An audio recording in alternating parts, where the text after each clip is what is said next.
IIM জোকায় ধর্ষণের ঘটনার সুওমোটো cognisance ইতিমধ্যে নিয়েছে রাজ্য মহিলা কমিশন। এই মুহূর্তে খবর পাওয়া যাচ্ছে যে টালিগঞ্জে ডেপুটি কমিশনারের অফিস, সেইখানে পৌঁছেছেন রাজ্য মহিলা কমিশনের প্রতিনিধিরা। আমি সরাসরি আরো বিস্তারিত জানার জন্য কথা বলবো। পার্থ প্রতিম ঘোষ আমাদের প্রতিনিধি রয়েছেন।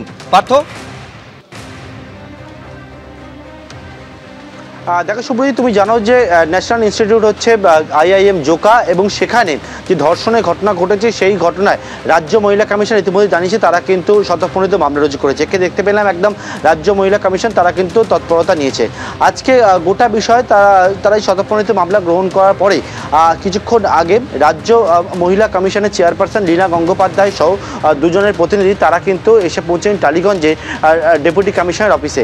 এটি হচ্ছে সাউথ ওয়েস্ট ডিভিশনের ডেপুটি কমিশনার দপ্তর, অর্থাৎ সাউথ ওয়েস্ট ডিভিশনটি হচ্ছে হরিদেবপুর থানা যেহেতু তদন্ত করছে সেই থানার অধীনের মধ্যেই পড়ে সাউথ ওয়েস্ট ডিভিশন।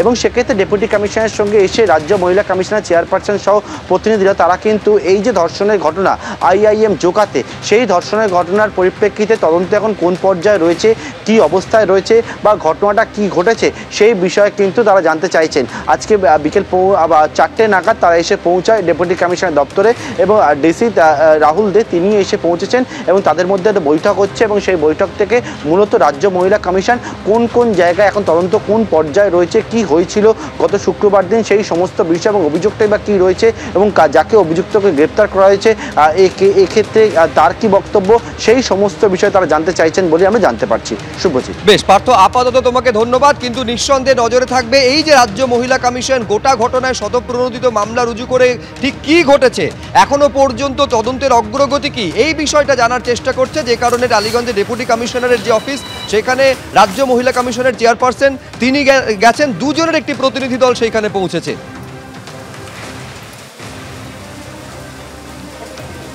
এরই পাশাপাশি আপনাদের আরো একটা গুরুত্বপূর্ণ দিক তদন্তের, যেটা পুলিশ অত্যন্ত গুরুত্বের সঙ্গে দেখছে, সেটা হচ্ছে ইনস্টাগ্রাম।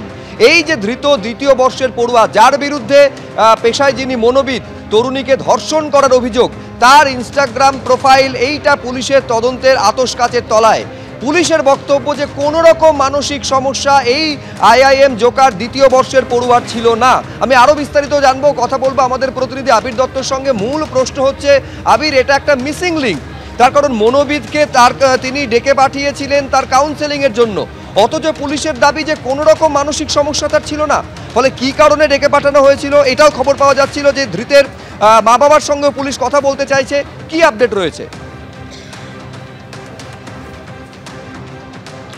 দেখো, ধৃতের মা বাবাকে ডেকে পাঠানো হয়েছে, তাদের সঙ্গে তারা কথা বলতে চাইছেন, বেশ কিছু বিষয় তাদের কাছ থেকে জানার রয়েছে পুলিশের। কিন্তু এখনো পর্যন্ত যে তদন্ত, সেখানে এই যে অভিযুক্ত যাকে গ্রেপ্তার করা হয়েছে তার মানসিক কোনো রকম সমস্যা রয়েছে বা তার কোনো ট্রিটমেন্ট চলে বা ওষুধ চলে, সেরকম কিন্তু তথ্য প্রমাণ পাওয়া যায়নি। এবং সেই জন্য নিশ্চিত হওয়ার জন্যই তার মা বাবাকে ডাকা হয়েছে, এমনটাই জানা যাচ্ছে পুলিশ সূত্র থেকে। এবং তোমায় জানিয়ে রাখি, এই যে তাদেরকে ডাকা হয়েছে তার কারণ আমরা জানি, অভিযোগকারিনী তিনি জানিয়েছিলেন তিনি একজন মনোবিদ হিসাবে তাকে ডাকা হয়েছিল বলে তিনি গেছিলেন। আদৌ কি এই অভিযুক্তের কোনো মানসিক সমস্যা ছিল সেই বিষয়টা জানার জন্যই কিন্তু তারা, বা নিশ্চিত হওয়ার জন্যই তারা বিভিন্ন রকম তথ্য প্রমাণ সংগ্রহের প্রক্রিয়া চালাচ্ছে। তার যে ইনস্টাগ্রাম, অর্থাৎ এই যে 6 মাস ধরে যোগাযোগ ছিল বা 6 মাস ধরে যোগাযোগ করার চেষ্টা হয়েছিল, এবং তারপরেই কি এই অভিযোগকারিনীকে ডেকেছিলেন মনোবিদ হিসেবে তার কাছ থেকে সাহায্য পাওয়ার জন্য এই অভিযুক্ত, সেই বিষয়টা যেটা একটা সামনে আসছে। অর্থাৎ অভিযোগকারিনী বলছিলেন যে তাকে তার কাউন্সেলিং নেওয়ার জন্য ছেলেটি তাকে ডেকেছিল।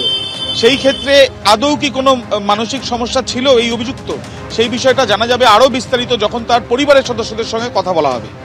অন্যদিকে তার যে ইনস্টাগ্রাম, সেই ইনস্টাগ্রামেও কিন্তু কী ধরনের কার্যকলাপ বা কী ধরনের কথোপকথন অন্যান্যদের সঙ্গে ছিল বা সেটাও নজরে, যদিও এই ক্ষেত্রে যে আইনত যে নিয়ম রয়েছে সেই নিয়ম মানা হবে। অর্থাৎ তার যে মোবাইল ফোন ইতিমধ্যে সিজ করা হয়েছে বা বাজেয়াপ্ত করা হয়েছে, সেই মোবাইল ফোন যা আইন রয়েছে সেই অনুযায়ী এই ধরনের কেসে সেইভাবেই কিন্তু সেই মোবাইল ফোন থেকে তথ্য নেওয়ার চেষ্টা চালাবেন তদন্তকারীরা। সেই ক্ষেত্রে প্রয়োজনীয় হতে পারে যে ফরেনসিক পরীক্ষার পরে সেই তথ্য সামনে আসে, সেইটাও সম্ভাবনা রয়েছে। যদিও তোমায় জানাচ্ছি যে এই ইনস্টাগ্রামের মাধ্যমে অনেক তথ্য তারা জানতে পারবেন, সেটাই তারা মনে করছেন। এবং যে লিখিত অভিযোগের ভিত্তিতে যে গ্রেপ্তার করা হয়েছে এই অভিযুক্তকে, সেই অভিযুক্ত কি আদৌ মানসিক কোনো সমস্যা তার ছিল তা নিয়ে একটা সন্দেহ রয়েছে। তার কারণ এখনো পর্যন্ত তার কিন্তু সেরকম কোনো ব্যাকগ্রাউন্ড পাওয়া যায়নি। নিশ্চিত হওয়ার জন্য তার পরিবারের সদস্যদের সঙ্গে যোগাযোগ করা হয়েছে বলে জানা যাচ্ছে। আবির, তোমাকে ধন্যবাদ।